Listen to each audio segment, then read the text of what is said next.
Hi everybody, Ewan Spence here for All About Symbian, and welcome to the first part of this year's March adventure.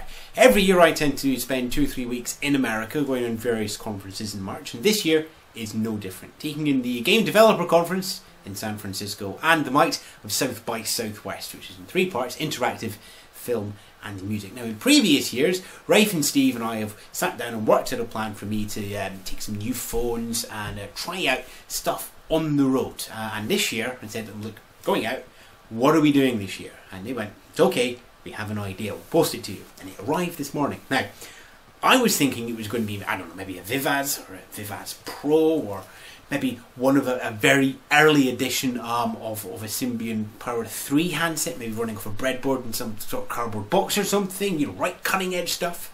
But no, Rafe's told me that you know, the new cutting edge is a little bit further down the market and we want you to investigate that. Okay, how are you going to do that? I said, well, we're going to give you a series of challenges. And the first one arrived this morning. Let's have a look at it. Thanks, Stig. Challenge. Nice, natty envelope as well. Right then, let's see what we have. You're about to embark on a trip to both San Francisco, one of the most connected cities on earth, and Austin, with one of the biggest web and digital conferences in South by Southwest. Normally we'd hand you the latest top-of-the-range prototypes to take you on the road for a real-world review. Not this year. This year we're giving you $250.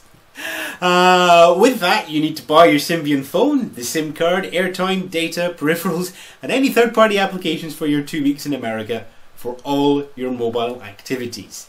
There must be no contract, liability, or debts at the end of the trip. Right then. Okay. Oh, hold on, there's another bit. To start you off, we've already bought you the phone. It's the Nokia 5230 Neuron. So you've got $70 left to get you through the rest of the fortnight and any of the challenges that we might hand you along the way. Right then. Nokia 5230. This touchscreen 5th series device. I think the big thing that's going to get me is this doesn't have Wi-Fi. It's heading in the American market. It does have AGPS, so we can use the Aussie maps and everything on it, and thankfully we can sideload data.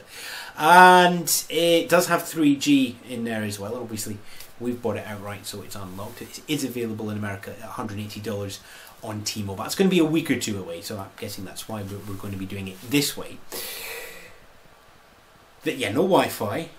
Pay-as-you-go data in America doesn't have flat rate, so we're going to have to keep an eye on how much data I have to buy and use, and how we get the applications onto the device, and you know, how much I can actually do every day, and yeah, all of that. This could be actually quite interesting, and cutting edge is the low end of these devices. I mean, this device is probably going to be, you know, down about $70 when you get it under contract. You know, maybe 15, 20 a month. Well within reach of a huge number of people who are looking for a touchscreen smartphone. So yes, this is cutting edge. And cutting edge is usually quite challenging and painful, except not in the way I was expecting. Right then, okay, I better get packed and head off to the airport and think about what I'm going to need to get and buy and source and everything for this device.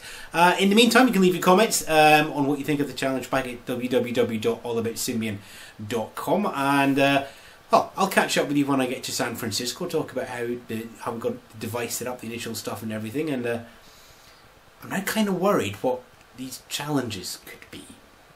On that bombshell,